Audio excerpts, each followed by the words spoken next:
Années 60, années 70, années 80, années 90, années 2000.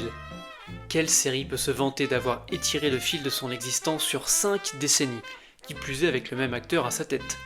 Oh, Columbo est un très rare spécimen. Si en Europe nous sommes gâtés avec les génies du crime, enfin ceux qui s'attaquent au crime, le belge Hercule Poirot, le britannique Sherlock Holmes, tous deux tirant leur origine du monde de la littérature, la référence américaine en la matière est nul doute le personnage Frank Columbo, à ne pas confondre avec Franco Columbo.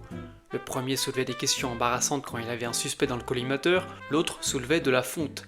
Certes, Columbo n'est pas né avec Peter Falk, mais c'est ce dernier qui est sempiternellement associé au malicieux inspecteur qui se fait toujours un malin plaisir de passer pour plus bête qu'il ne l'est. La formule Columbo, c'est une recette de cuisine appliquée à la lettre, réglée comme du papier millimétré. Chaque épisode respecte une trame bien précise, si bien qu'elle est devenue une marque divine. Comme si une enquête constituait une messe, il n'était pas question pour les fidèles de déroger à leur programme favori. Et quand le récit de cette messe dérivait du texte sacré, il y a eu quelques écornures qui ont déplu aux pratiquants. L'occasion de revenir notamment à travers ce long format sur l'enterrement de Madame Columbo, ou À chacun son heure, qui pâtit d'une atmosphère étrange et où l'intrigue porte non pas sur un meurtre, mais sur un enlèvement. Celui de l'épouse du neveu de l'inspecteur alors que les tourtereaux célébraient leur mariage.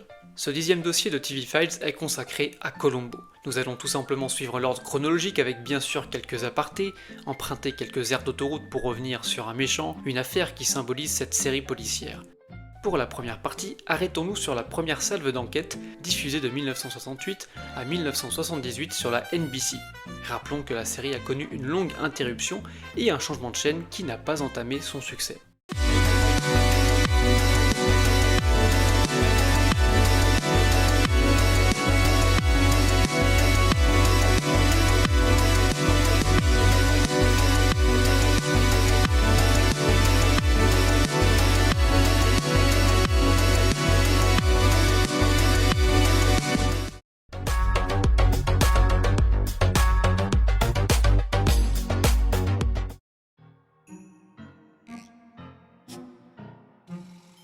Nous sommes le 20 février 1968. Les téléspectateurs américains découvrent pour la première fois le lieutenant Columbo sous la houlette de Peter Falk.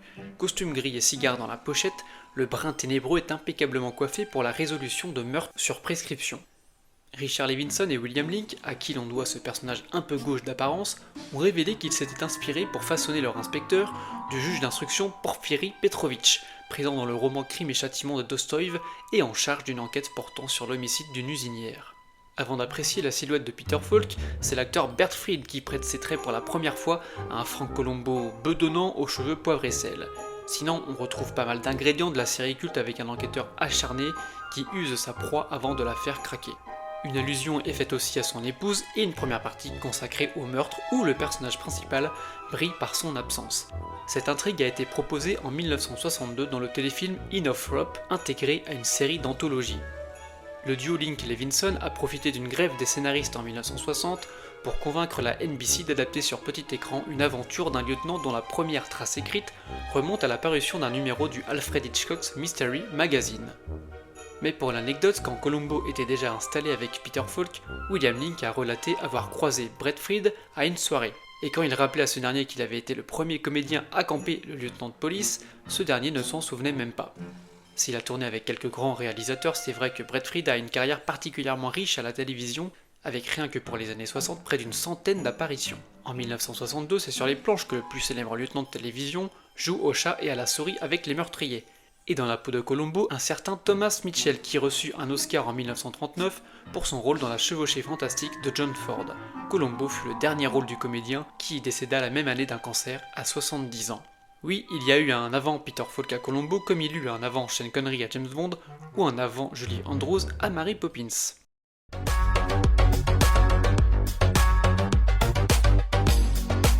L'année 1971 va changer la vie d'un jeune homme de 25 ans qui sort d'études difficiles avec des notes qui l'empêchent d'accéder aux plus grandes universités de Los Angeles.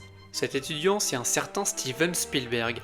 On lui confie en une dizaine de jours le tournage de Duel, dans lequel il dénonce la dépendance grandissante de la société aux nouvelles technologies. Dans ce téléfilm, on ne voit pas davantage le conducteur du Peterbilt 281 que le visage de Madame Colombo. En parallèle de ce road trip infernal, le futur signataire des Dents de la Mer, E.T. ou Jurassic Park est chargé de réaliser le livre témoin, premier épisode de la saison 1 de Colombo. Cette aventure, qui n'est toutefois pas le pilote, est d'une maîtrise affolante eu égard à l'inexpérience de celui qui dirige la caméra. La séquence d'ouverture, qui se déroule au rythme des doigts de la future victime concassant sa machine à écrire, est sans doute la plus iconique de toutes les séquences de Colombo. La série, dénuée de générique musical, se contente alors de balancer en lettres capitales le nom du show éponyme, puis celui de l'épisode. Le génie de Spielberg suit une intrigue facilement compréhensible.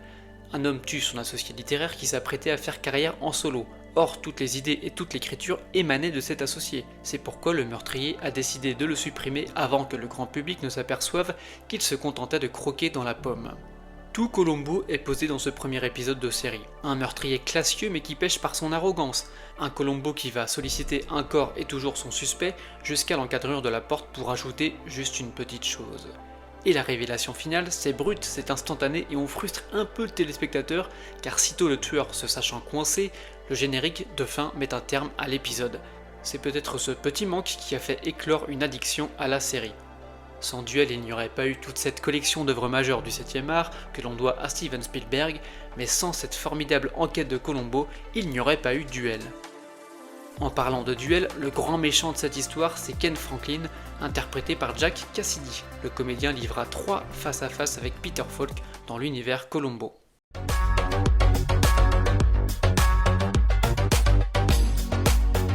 Robert Culp, William Shatner, Patrick McGowan, autant d'acteurs talentueux pour camper des tueurs rigoureux. Mais allez, puisqu'il faut se mouiller, s'il faut choisir un visage qui a impeccablement tenu la dragée haute à Peter Falk dans les années 70, c'est bien Jack Cassidy.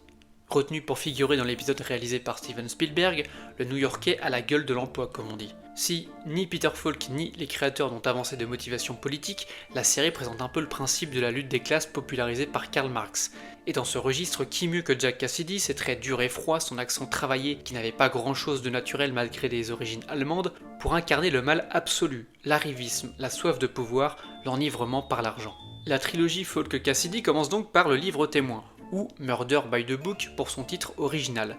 Ken Franklin, comme de nombreux tueurs dans le futur, utilisera son véhicule pour transporter un cadavre. Au-delà de la 403 de Colombo, les voitures sont régulièrement sollicitées, notamment pour maquiller un crime en accident dans le cas de l'onologue Adrien Carcini. Le premier personnage de Cassidy dans Colombo utilise l'épouse de sa victime pour se forger un alibi en fer. Le tueur qui sourit de ses grandes dents blanches est très confiant après l'élaboration de son plan, mais une voisine contrarie son scénario et elle le fait chanter. Grossière erreur, elle meurt d'un coup de bouteille derrière la tête. C'est toujours le milieu de l'édition qui accompagne le personnage de Jack Cassidy dans sa deuxième apparition, édition tragique, qui est d'assez loin la moins notable des trois. Depuis le livre témoin, il s'est laissé pousser la moustache mais a rasé le flegme qui avait accompagné son premier personnage. En effet, Riley Greenleaf est un meurtrier impulsif qui agit sans froideur. Il n'hésite pas à prendre à partie sa future victime devant de nombreux témoins. Père Mallory, si vous faites ça, vous mourrez. Pourtant, c'est peut-être dans cet épisode que l'acteur s'est le plus amusé, car l'intrigue lui a permis de sortir son nuancier pour présenter un éditeur haut en couleur. Un éditeur qui feint l'ivresse pour s'incriminer pour ensuite mieux se disculper et faire accuser un homme de main qu'il avait engagé. Oui, Riley Greenleaf s'est donné beaucoup de mal et a permis à son interprète de virer parfois dans le burlesque. Dans Tout n'est qu'illusion, l'exquis Cassidy revient chauffer les gants du lieutenant dans une intrigue magique. Il est dans la peau de Santini. Bon, je vous parlais de ses origines allemandes, et bien dans cette aventure, Santini est une imposture puisque le magicien se nomme en réalité Stefan Müller, un homme qui cherche à se refaire une virginité après avoir servi l'Allemagne nazie. La tension est palpable et les scènes sont criantes de réalisme. Mark Wilson, considéré comme le premier magicien de télévision, a assisté l'équipe technique pour immerger pleinement le téléspectateur dans ce monde de faux semblants. Jack Cassidy est tellement juste qu'on pourrait dire qu'avec ce rôle il a éclipsé Peter Falk. Ce dernier peu rancunier avait révélé dans une interview accordée à AEE que cette enquête comptait parmi ses 4 épisodes préférés de Colombo. Si vous voulez connaître les 3 autres, découvrez ma vidéo short ci-dessus que j'ai consacrée à ce sujet. Et sinon pour les amateurs de magie, Colombo investira une seconde fois cet univers sacro-saint lors de son grand retour en 1989. Il en sera question dans la seconde partie de ce dossier. Décédé en 1976, Jack Cassidy aurait sans doute étiré sa belle série et peut-être signé le record de participation qui est la propriété de Patrick McGowan, acteur dans 4 aventures, réalisateur de 5 affaires avec plusieurs doubles casquettes à son palmarès.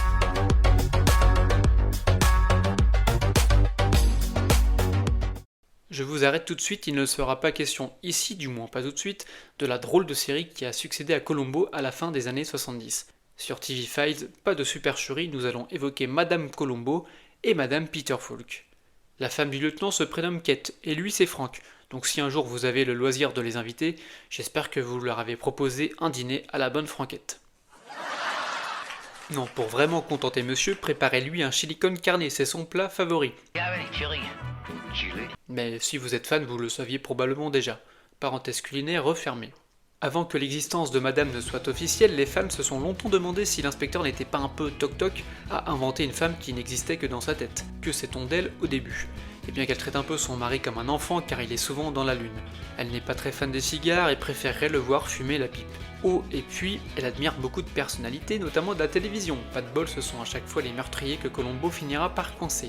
L'inspecteur, lui, a des réactions parfois déroutantes envers elle. Il en parle tellement qu'il semble la mettre sur un piédestal, mais curieusement quand celle-ci lui achète un nouvel imperméable, il finit par s'en débarrasser pour ressortir son impair usé. Quelle inélégance! Ces rumeurs sur une Madame Columbo qui n'existerait pas avaient été appuyées par l'absence d'alliance. On ne voit jamais l'enquêteur porter son bijou. Les fans se disaient également que Columbo se servait d'un personnage fictif pour mieux sympathiser avec les suspects et qu'en réalité, il menait une vie de célibataire. D'où son apparence négligée, sa voiture fumeuse, son chien qui n'a pas de nom, enfin bref, un vieux gars quoi. Le suspense sur l'existence de Madame prend fin dans l'aventure Au Trouble. Lors d'une croisière, de nombreux passagers actent la présence de Kate, qui a fait gagner au couple ce séjour en mer. Si Columbo se montre toujours respectueux et poli avec les meurtriers, on se souvient qu'il trinque avec Donald de Pleasance avant son arrestation, sa sensibilité est décuplée quand il a affaire à une meurtrière qui bénéficie de circonstances atténuantes. Est-ce aussi parce que c'est une femme? Pas impossible car elle renonce à arrêter une seconde femme dans un épisode diffusé dans les années 90. Mais dans le cas de la femme oubliée diffusée en 1975, c'est Janet Leigh, la victime de la douche dans Psychose, qui profite de la clémence de l'inspecteur. Atteinte d'une tumeur au cerveau qui lui fait oublier son meurtre, la tueuse, qui n'a plus que quelques semaines à vivre, peut couler des derniers jours sinon heureux en liberté. Ah, le petit cœur de Columbo ne battait pas que pour Madame visiblement. Quant à Peter Falk, il a accueilli sa femme Shera Daniz à de nombreuses reprises sur le tournage, 6 fois pour être exact. Ils sont restés mariés jusqu'au décès de l'acteur survenu en 2011. En même temps, c'est sur le plateau de la série que tous les deux ont croisé leurs regards pour la première fois. C'était dans l'épisode 2 en 1. Ah, comme c'est romantique.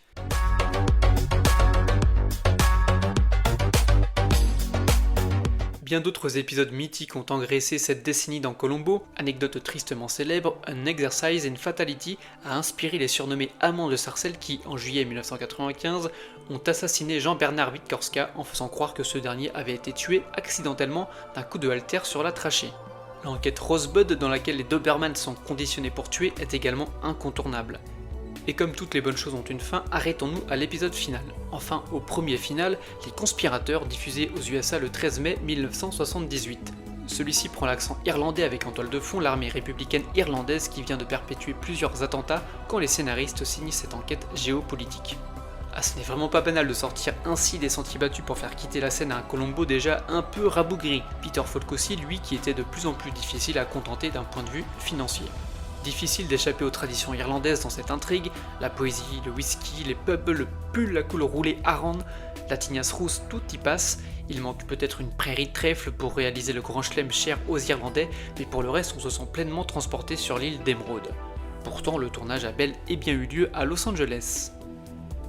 L'antagoniste de cet épisode, c'est Clive Revill, qui a bâti sa popularité sur la saga Star Wars puisqu'il a prêté sa voix à Palpatine dans la première apparition de ce dernier au cinéma. Beaucoup de raisons doivent nous pousser à voir ou revoir cette intrigue, parce qu'il y a un parfum de revoir, que Peter Falk offre aux téléspectateurs une dernière réplique très nostalgique, parce que le suspense est au rendez-vous dès l'irruption de l'inspecteur dans la chambre d'hôtel où le meurtre a été commis, grâce à l'indice LAP 213 dont on se demande tout le long de l'épisode à quoi il correspond.